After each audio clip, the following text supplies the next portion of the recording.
Mesiata d'Ishmaya, Masechet Menachot, nous commençons Daf, même Aleph, nous commençons à la 9e ligne, Tanu Rabbana. La Gemara nous rapporte une braïta toujours concernant la sogia de tzitzit.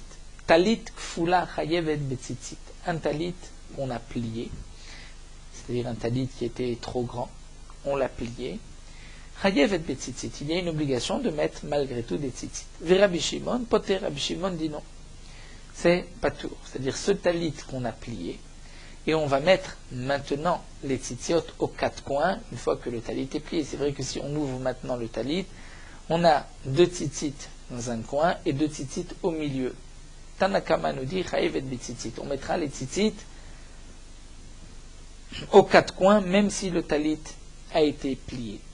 Mais Rabbi Shimon poté. Rabbi Shimon dit non, c'est pas tout, puisque si on ouvre le talit, nous allons avoir les tzitziot au milieu. Alors ce talit s'est dispensé de cette manière. Veshavim. Mais ils sont d'accord. Shim, kafla, vetafra. Si on a plié, on a doublé le talit, et on l'a cousu, là, chez Chayevet, il y a une obligation de mettre des tzitziot aux quatre coins. Alors la Gemara demande, mais quel est le chidouche? Tafra pshita. Si on a cousu, c'est sûr qu'on ne peut plus ouvrir, donc tout le monde est d'accord qu'on peut mettre maintenant les tzitziot aux quatre coins. Nous avons maintenant un habit qui est plus épais, qui a deux couches, 2 épaisseurs, mais ça ne veut pas dire que nous mettons les tzitziot au milieu. Là, c'est évident que c'est bon. La Gemara répond, l'otzricha de nakta besiche. Le chidouche, c'est que même si on n'a pas vraiment cousu, on a utilisé, comme dit Rashi, une broche, ou bien on a fait une couture large, c'est quand même considéré comme une couture et on pourra mettre les tzitziot aux quatre coins. C'est vrai que Rashi nous renvoie ici à la fin du Perek HaKometz où il y avait une contradiction. Nous avons déjà mentionné les 2 pshatim de Rashi là-bas. La Gemara poursuit, Rabba bar Huna ikle lebe Rava bar Rav Nachman. Rabba bar Huna se trouvait chez Rabba bar Rav Nachman. Chazi, il a vu d'ave mirse talit kfula, qui était recouvert d'un talit qui était plié. Veramelechute, il avait kfela, et il a vu que les tzitziot étaient posés sur le pli. Ifshita, il a ouvert. Ve'ata, chuta, ve'kamlea deresha. Et à ce moment-là, le talit se trouvait au milieu, les tzitziot se trouvaient au milieu du talit, au niveau de sa tête. Puisque lorsque il l'a ouvert, nous dit Rashi, donc il était en dessous, complètement caché, et les tzitziot se trouvaient juste au-dessus de la tête de Rava. Donc Rabba bar Avuna voit que Rabba bar Rav Nachman était habillé d'un tel habit. Lorsqu'il était plié, il y avait des tzitziot sur les quatre coins. Lorsqu'on ouvre, il a ouvert, donc il a complètement couvert Rava. C'est là que les tzitziot se trouvaient au milieu, donc au niveau de la tête. Amarle, il lui a dit, Lav haïno kanaf de katav rachmana beoraita. Mais ça, ce n'est pas le kanaf que la Torah, c'est-à-dire sur les coins dont la Torah nous parle, puisque là c'est au milieu de l'habit. Ata shadia, et il a enlevé, il l'a jeté, donc effectivement il l'a enlevé, puisque les tzitziot n'étaient pas mis au bon endroit. Irse klima acharite. Et il a été mettre un autre habit où il n'y avait pas ce problème-là. Amarle, mais Rabba bar Huna lui dit, tu penses, parce que tu as enlevé l'habit et tu t'es acquitté, mi savar ta chovat gavraou, chovat talit, ou tu penses que c'est une obligation sur la personne, c'est-à-dire tu penses que tu dois mettre les tzitzit, donc que ce soit cet habit ou un autre, en vérité, chovat talit, ou c'est une obligation sur le talit, et puisque ce talit t'appartient, tu dois mettre des tzitzit aux quatre coins, aux bons endroits, même si tu ne le porte pas, même si tu ne te recouvres pas de cet habit. Comme nous allons le voir, il y a une marloquette, est-ce que les tzitziot c'est chovat gavra ou chovat talit? Si on dit chovat talit, même lorsqu'on a acheté un talit qu'on a mis dans l'armoire, il faut mettre des tzitziot. Si on dit chovat gavra, c'est seulement un habit qu'on porte. La halakha, c'est que c'est chovat gavra, seulement un habit qu'on porte. Mais là, Rabba bar Huna lui a dit, donc tu as enlevé le talit qui était problématique, tu as mis un autre habit, il y avait peut-être des tzitzit au bon endroit, et tu penses qu'ainsi tu t'es acquitté de ton obligation, puisque ce talit t'appartient, tu dois aller mettre les tzitzit au bon endroit. Zil Ramela va mettre les tzitziot aux quatre coins. Alors la Gemara nous dit les mamessaïl, et peut-être qu'on peut apporter une preuve que les tzitziot c'est une obligation du talit, puisque c'est marqué chassidim arishonim, les premiers chassidim, les hommes pieux de l'époque, Evan Sha'aguba Shalosh Ayumatilim Batrelet, comme nous l'avons vu dès qu'ils commençaient l'habit, Arguba Shalosh, ils avaient commencé, ils avaient donc fait 3 doigts, ou comme la Gemara avait expliqué, lorsqu'ils arrivaient à la fin, ils finissaient les derniers 3 doigts du talit, ils mettaient déjà Ayumatilim Batrelet. Donc on voit que les chassidim arishonim mettaient le trelet avant même de porter l'habit. C'était encore un habit qui se préparait. Donc s'il mettait déjà les tzitzit, c'est qu'il considérait que c'était chovat talit, une obligation de l'habit lui-même. C'était chovat gavra, il n'était pas obligé de se presser. Il pouvait attendre d'utiliser cet habit. La Gemara répond, ce n'est pas une preuve. Peut-être qu'en vérité c'est chovat gavra, mais les chassidim, eux, étaient machmirim et mettaient au plus vite des tzitziot. La Gemara continue au pliga. Ce que nous avons vu, ce que Rabba Baravuna a dit, que les tzitziot c'est chovat talit, et que même si c'est dans l'armoire, dans le placard, on doit mettre des tzitziot, Rabba Baravuna serait donc en marloquette avec le malach, l'ange. Quel ange? Des malacha, l'ange. Ashkechel Rav Katina a rencontré Rav Katina de Mirse Sadina qui se recouvrait de sadine, c'est-à-dire d'un habit, comme nous l'avons vu, de lin. Et l'habit de lin, on ne met pas de tzitziot. Les chachamim ont dispensé cet habit de tzitzit, comme nous avons vu. Amarle, il lui a dit, Katina, Katina. Il l'appelait Rav Katina. Il dit, Katina, Katina. Sadina avec kaita. Si en été kaita, tu mets cet habit de lin qui est dispensé de tzitzit. Vesarbala besidva. Et à l'automne, en hiver, tu mets un autre habit, sarbala, un manteau, une sorte de manteau qui a les coins arrondis. Et donc tu ne mets pas non plus de tzitzit. Alors tzitzit shel trelet mate alea. Le tzitzit de trelet mate alea, c'est-à-dire comment vas-tu accomplir cette mitzvah? Amarle Rav Katina a dit au malach, Anashitu aase, est-ce que vous punissez dans le ciel sur une transgression d'un commandement positif, même si je n'ai pas de tzitzit sur moi, je ne mets pas d'habit, je ne vais pas être puni pour cela, si je n'accomplis pas le assez. Amarli lui a dit si, Bisman di karitra anshina, dans un moment où il y a ritra, une colère dans le ciel, on punit même celui qui n'accomplit pas la mitzvah assez. Ça c'est ce que le malach a répondu Rav Katina. La Gemara va essayer de déduire, nous reviendrons ensuite sur ce point-là de Anshit ou Assez. Alors la Gemara veut prouver. Si tu dis que le talit c'est une obligation de la personne, Aïnou de Mechayev, on comprend pourquoi le malach lui a dit tu n'accomplis pas la mitzvah de l'okarame, étant donné qu'il ne met pas d'habit avec des tzitzit. Donc il devrait prendre un tzitzit pour accomplir la mitzvah. Et là, il y a Marta Chovat Talit, mais si tu dis que c'est une obligation sur l'habit, l'habit n'a pas d'obligation, puisque le talit, il est en un, et le sarbal a des coins arrondis, donc il n'a que 2 coins, nous dit Rachid, donc il n'y a pas d'obligation. Pourquoi il voulait le punir? S'il a voulu le punir, c'est que, en vérité, il y a une obligation de chercher à mettre un talit. Et la maille, alors la Gemara dit, qu'est-ce que tu vas expliquer que c'est chovat gavra, une obligation de la personne? Ni di chayverachmana ki mirse talit de batriuva. Quand est-ce que la Torah nous ordonne de mettre des tzitziot? C'est lorsqu'on a un habit qui a 4 coins. La Torah dit, tu dois mettre des tzitziot. Mais ki mirse talit de lavba chiyuvahi mi chayverachmana.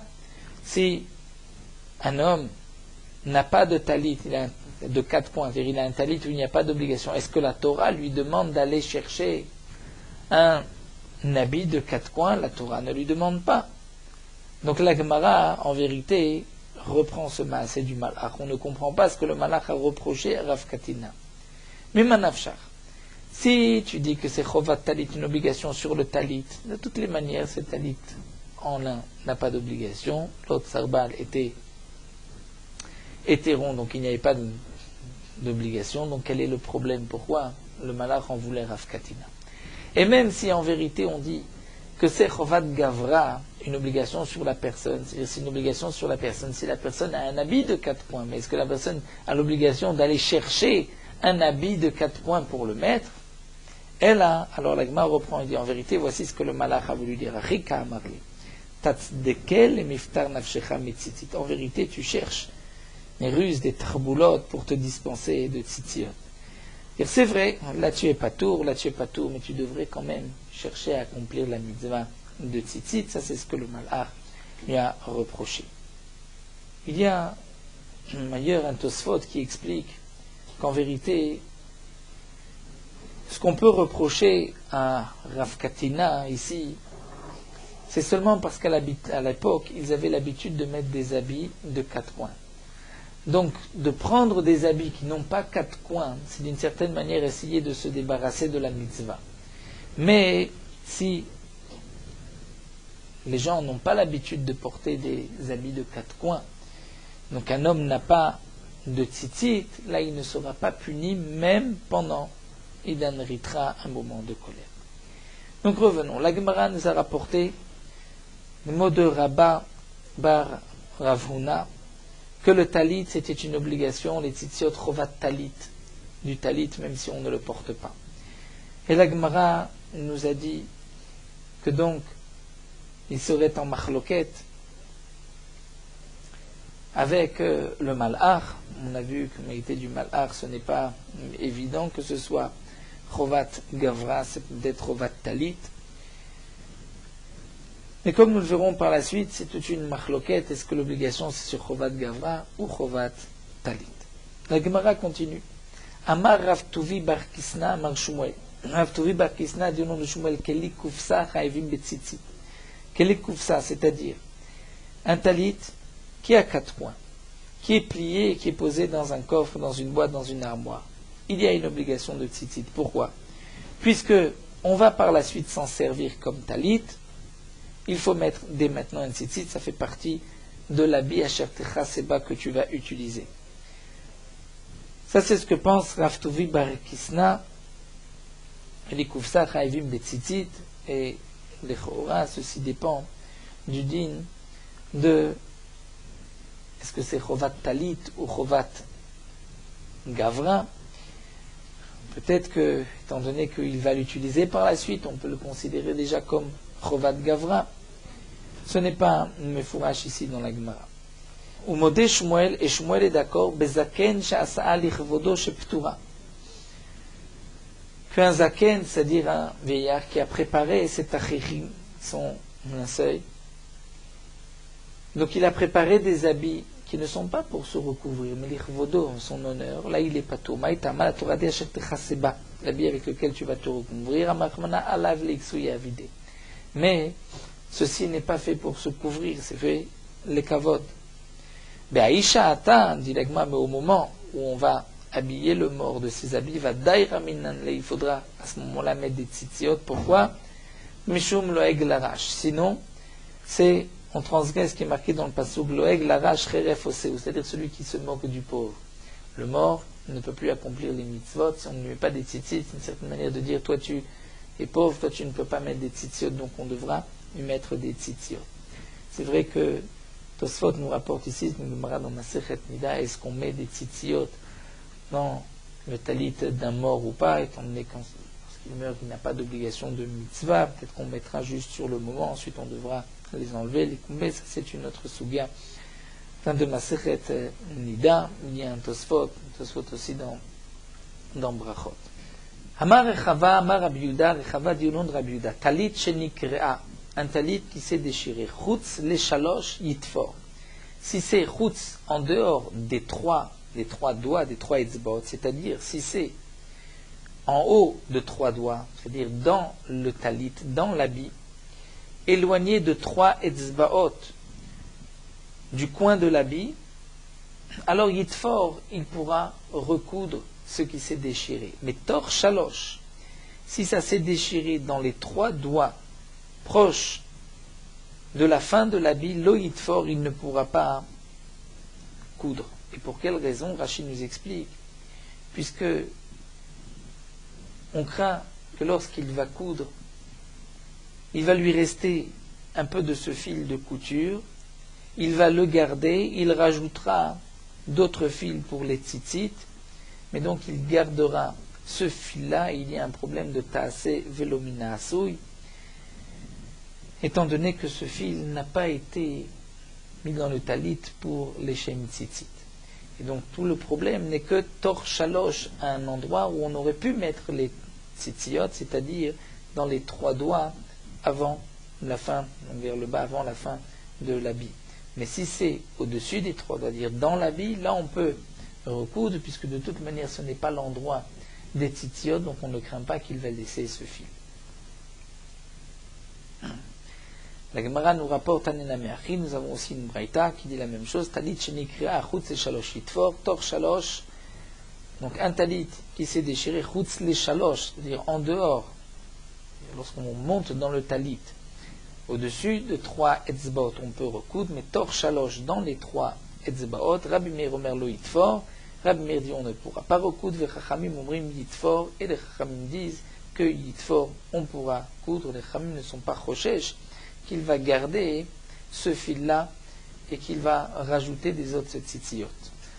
Veshavin, et ils sont d'accord, Rabbi Meir et les Chachamim, shelo yavi, afilu ama alama mimakom acher, qui ne pourra pas amener même un carré d'une ama sur une ama, mimakom acher d'un autre talit, ou bat techelet, s'il y a déjà un fil de techelet, les tzitziyot attachés à ce coin, il ne pourra pas prendre un coin d'un autre talit avec des tzitziot vetoleba et attacher coudre au talit qu'il a maintenant, parce que, nous dit Rashi, étant donné que c'est marqué al-kanfe bigdehem, c'est-à-dire qu'il faut mettre les tzitziot al-kanfe bigdehem sur les coins de l'habit, et ce kanaf n'était pas encore de cet habit au moment où il a mis ce tzitzit. Donc c'est pour cela que s'il veut rajouter un carré d'une ama à une ama, il doit d'abord enlever les tzitziot qui étaient posés sur ce carré, le coudre à l'habit et ensuite rajouter et remettre les tzitziot. Veshavin, mais ils sont d'accord, shemevi trelet mimakom acher vetoleba, qu'il peut prendre trelet d'un autre endroit, Rashi explique, c'est-à-dire enlever un tzitzit d'un autre tali et le mettre, c'est-à-dire retresser, nouer le talit, parce que dans ce cas-là, il n'y a pas, donc nous dit Rachid, de problème de taasé velomina asouy, étant donné qu'il va le remettre sur ce talit, ou bilvad, mais à condition, shelotem mufseket, c'est-à-dire que tous les tzitziot soient entiers, qu'ils ne soient pas coupés, shmat mina, et donc la Gemara nous dit, on peut quand même déduire de là que matirim mi beged les beged, puisqu'on voit qu'on peut enlever un tzitzit d'un autre habit, de là on déduit que matirim, on peut être matir, enlever d'un habit, matirim et beged un tzitzit d'un habit et le poser à un autre habit. La Gemara répond non, ce n'est pas une preuve, d'ilma dei belae, c'est-à-dire ce qui est marqué qu'on peut amener un trelet, c'est-à-dire un tzitzit d'un autre habit, c'est seulement si le premier s'est abîmé. Puisqu'il s'est abîmé, donc là on a le droit de lui enlever les tzitzit, mais sinon, peut-être qu'on ne peut pas enlever le tzitzit d'un talit pour le mettre à un autre talit, puisqu'il y a un bisayon, c'est-à-dire on fait honte au premier talit lorsqu'on lui enlève ses tzitziot. Tanoura Banan, la Gemara continue avec une autre braïta. Talit shekula trelet. Un habit qui est entièrement de bleu, de laine bleue. Kol minet sivonim potrimba. Toutes les couleurs vont acquitter le talit, vont permettre à ce talit être caché pour ce talit. Toutes les couleurs, c'est comme le blanc.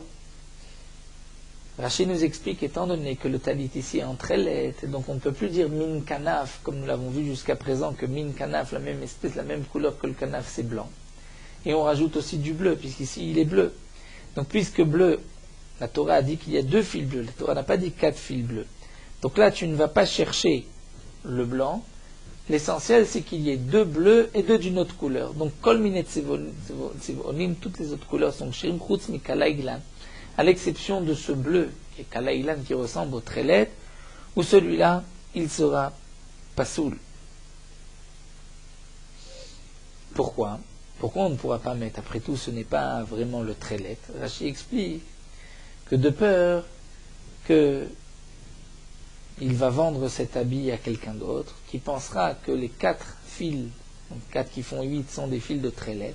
Et si demain il a besoin pour un autre talit, il prendra ces 2 fils-là pour trélet, alors qu'en vérité, ce n'est pas du trélet, c'est du kalaïlan. Et donc s'il utilise avec 2 autres fils blancs, il croit avoir 2 fils blancs et 2 fils bleus, alors qu'en vérité, c'est 2 fils de kalaïlan avec les 2 fils blancs, et donc c'est sha'atnez, puisque ce n'est pas trélet. Donc pour ne pas qu'on arrive à un issur de sha'atnez, d'emblée on nous dit que si tu as un habit couleur trélet, tu ne peux pas mettre avec les fils de trélet en laine 2 autres fils de laine teinte en kalaïlan de cette même couleur, mais tu devras prendre toute autre couleur. Tu n'es pas obligé de prendre des fils blancs, mais il faut que ce soit une autre couleur. Métivé l'agma object, c'est marqué talit en poterba et la mina. Le talit, si ce talit est rouge, nous dit Rashi, on ne pourra le dispenser de accomplir la mitzvah que si on utilise la même couleur. Donc 2 fils bleus et 2 fils rouges. Talit, chez Kula trelet, mais vitrelet. Un habit qui est entièrement en trelet, on amènera trelet du bleu, donc 2 fils de bleu, vedavar acher, et autre chose, vetolaba, et on les suspendra, donc autre chose et une autre couleur, on les suspendra comme tzitzit, mais attention, vekalaïlan lo yavi, tu ne pourras pas utiliser à la place des 2 fils blancs, les teindre avec ce kalaïlan qui est bleu, veimevi kacher, mais s'il a amené c'est kacher. Donc on voit que le kalaïlan peut aussi la quitter. Plus haut, nous avons vu que on peut prendre toutes les couleurs sauf le kalaïlan. C'est vrai que c'était une xéra, comme Rashi a expliqué, de peur qu'ensuite on prenne ces 2 fils-là et qu'on les considère comme étant du trélet, on va les utiliser avec du sha'atnez. Mais ici, on voit que Imevi kacher. Alors, Amar Rav Nachman bar Yitzhak. Rav Nachman bar Yitzhak va répondre, lo kacher. Kan betalit bat 4 chutin, kan betalit bat 8 chutin. Tout dépend, c'est un talit qui a 4 fils, donc 2 de trélet et 2 de kalaïlan, c'est kacher. Mais si c'est un talit où on met 8 chutim, 8, c'est-à-dire 4 de trélet, il a mis encore 4 de kalaïlan, parce qu'il fallait avoir 2 espèces, comme on l'a vu que dans un talit qui est entièrement de bleu, bien que là nous n'avons pas mina kanaf, le blanc, puisque le talit est bleu, mais mettre du bleu et du bleu, ça ne va pas non plus, il faut mettre 2 couleurs différentes, puisqu'on tient compte de la majorité des talitotes, nous dit Rashi, où il y a toujours 2 couleurs différentes. Il y a 2 bleus et 2 blancs. Donc ici, la Gemara nous dit, si c'était un talit où il y avait 8 fils, c'est-à-dire il a mis d'abord 4 de trélet, et il a rajouté 4 de kalaïlan pour accomplir la mitzvah, d'avoir 2 couleurs.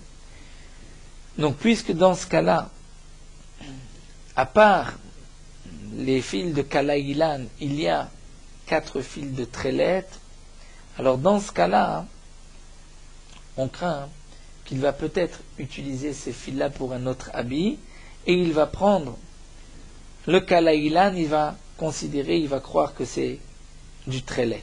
Donc dans ce cas-là, on ne pourra pas.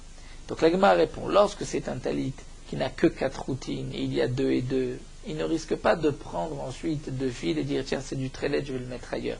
Mais s'il y avait déjà 4, et il remet encore 4 autres, où là il va y avoir 8, il risque par la suite d'enlever des fils pour les utiliser comme trélet ailleurs. Là on interdira, puisque on arrivera à un issour de Kilaï. Rashi donne une autre explication à la Gemara et nous dit que on pourrait expliquer pourquoi le kalaïlan c'est interdit. C'est parce qu'il nous faut 2 couleurs. Et si c'est la même couleur, le kalaïlan bleu et bleu, c'est là que nous avons un problème. Donc Rashi explique aussi la suite de la Gemara d'après cette explication. Mais nous allons nous en tenir à la première explication comme nous avons expliqué auparavant. La Gemara continue. Shmat mina, en tout cas tu peux déduire de là. Puisqu'on voit qu'on craint qu'il va prendre des tzitzit de cet habit pour ailleurs, que matirim beged le beged, qu'on a le droit donc de prendre des tzitzit de cet habit pour les mettre dans un autre habit. Si on n'a pas le droit de prendre, il n'y a aucune crainte, il ne va pas prendre détaché de cet habit. La Gemara répond, il m'a dit avad. Peut-être que c'est vrai qu'on n'a pas le droit parce qu'on néglige, on est mezalzel, un bisayon, une honte au premier habit, mais ça ne veut pas dire que si on a pris les tzitziot sont psulim.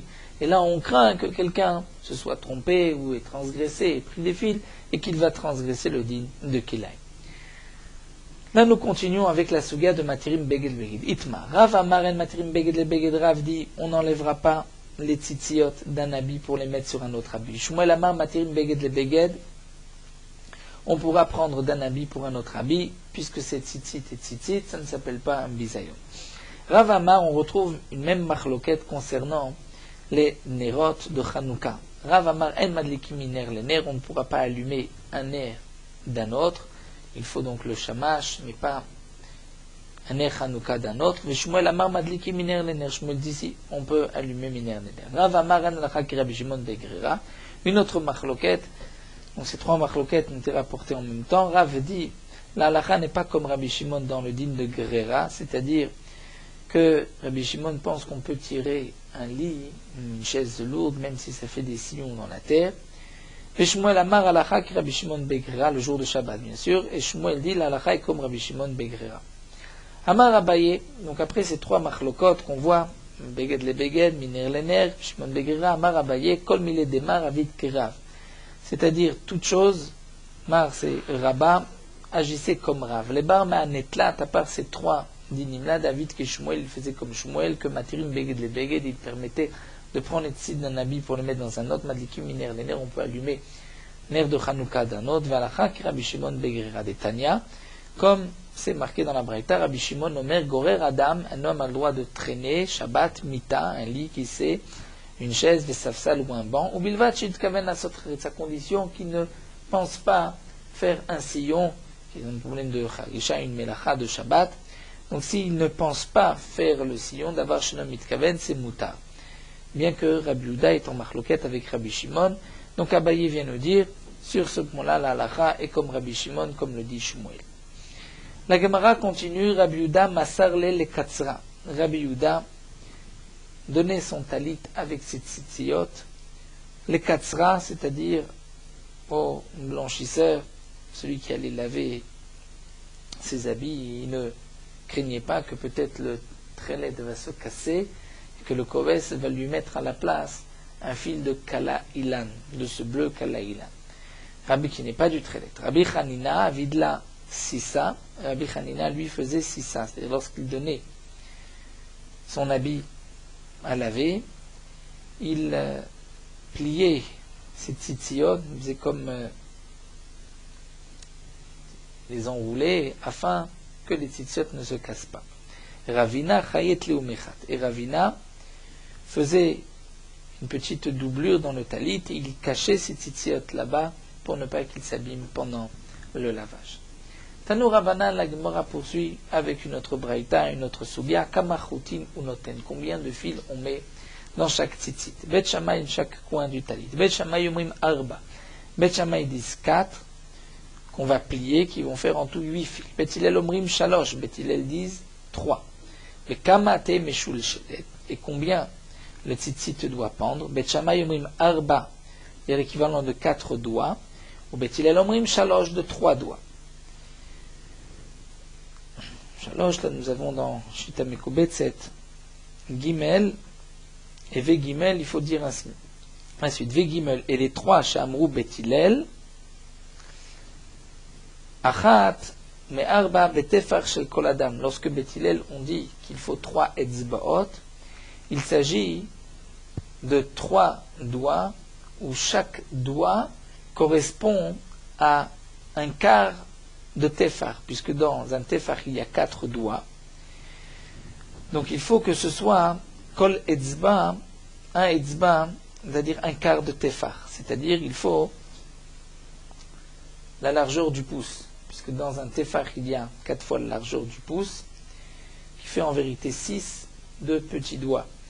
Donc lorsqu'on a dit 3 doigts, c'est bien sûr un doigt épais, c'est-à-dire la largeur du pouce. Amar Rav Papa nous dit Tefar de Oraita Arba. Le Tefar de la Torah, c'est 4 doigts. Begoudal, si on utilise le pouce, donc 4 largeur du pouce. Shit Bektana, 6, si c'est un doigt, un petit doigt. Chamesh et 5 doigts. Si c'est betilta, c'est-à-dire si c'est l'index. Et si on utilise l'index, à ce moment-là, il faut 5 doigts. En tout cas, nous avons ici toute une marloquette, Bet Shammai, Bet Hillel, combien de fils, quelle est la longueur. On voit que dans les fils, la halakha est comme Bet Shammai, que c'est 4 fils qui font 8. Amar Ravuna, Arba Betor Arba. Ravuna nous dit que 4, lorsqu'on dit 4 fils, c'est Betor Arba, c'est-à-dire 4 fils dans les 4 Etzbaot. C'est-à-dire qu'il ne faut pas remonter et faire le trou plus haut que 4 doigts de la fin de l'habit. Arba Betor Arba. Ou Meshul Leshet Arba. Il faut que les tzitzit pendent 4 Etzbaot minimum. Rabbi Yehuda Amar non. Shalosh Betor Shalosh. On met 3 tzitziot, 3 fils, à chaque coin, Betor Shalosh, dans les 3 doigts de la fin de l'habit, Meshuleshet Shalosh, et on laisse pendre les tzitziot de 3 doigts. C'est le shiur des tzitziot. Amar Rav Papa vient trancher, il cheta la halakha c'est arba, donc c'est 4 fils à chaque coin, mais on met Betor Shalosh dans les 3 doigts du coin de l'habit, c'est ce qui est appelé kanaf. Au-dessus, on est déjà dans l'habit, et Meshuleshet Arba. Et c'est suffisant que les fils pendent de 4 etzbaot. L'ememra deit leu shiura, nous dit l'agma. En tout cas, cela veut dire qu'il y a un shiur, c'est-à-dire il y a une longueur au tzitziot urminu. Pourtant, nous avons une braïta qui dit tzitzit, puisque c'est marqué tzitzit dans la Torah, en tzitzit et la yotse. Je n'ai que tzitzit que ce qui sort et qui pend du coin. Il faut que ça pende un petit peu. Ven tzitzit et la machou. Et je n'ai de tzitzit que même, on appelle machou même un tout petit peu. C'est-à-dire si ça pend au-delà du coin, c'est-à-dire ça descend en dessous du coin d'un machou, c'est suffisant. Vekvar alou zikne bet Shammai zikne bet Hillel.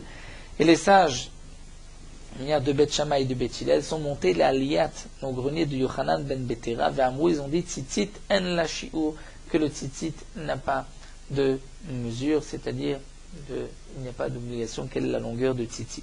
Kayot sebo, de même, nous avons vu, donc la Gemara pose une question. On a dit que les tzitzit, il y a un shiur de 4, ici on voit qu'il n'y a pas de shiur, nous allons répondre.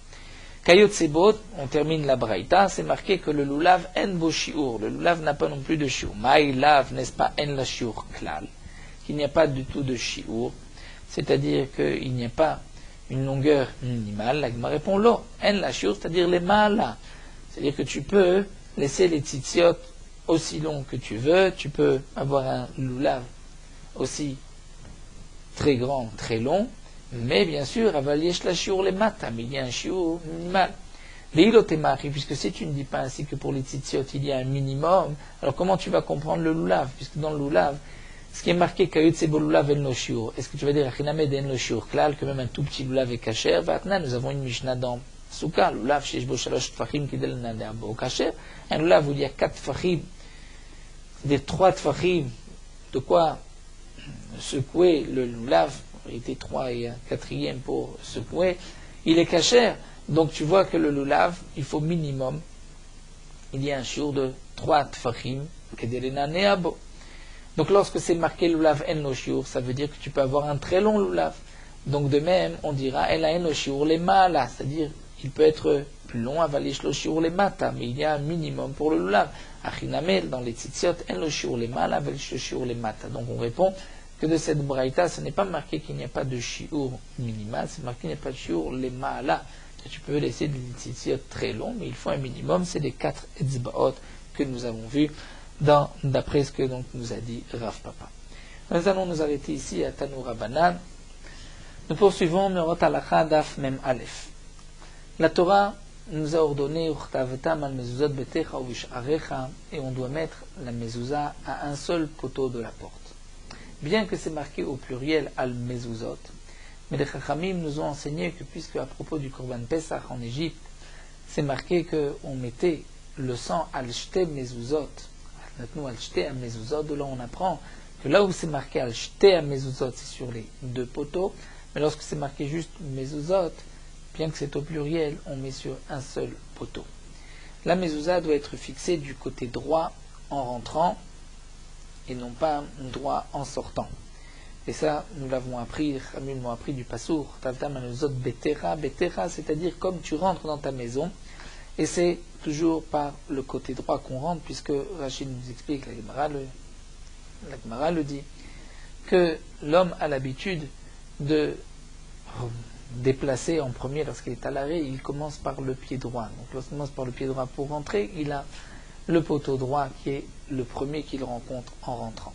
Une mezouza qui a été fixée du côté gauche est psoula et il faudra l'enlever, la remettre du côté droit. Même celui qui est gaucher de pied, c'est-à-dire que son premier pas sera du pied gauche, lorsqu'il rentre donc dans la maison, il rentre par le pied gauche d'abord, malgré tout, il fixera la mezouza à droite, et même si tous les habitants de cette maison sont gauchers, malgré tout, ils fixeront la mezouza à la droite, étant donné que la mezouza, c'est une obligation de la maison. Et donc, on tient compte de la majorité des gens, de ceux qui rentrent dans cette maison, c'est toujours avec le pied droit.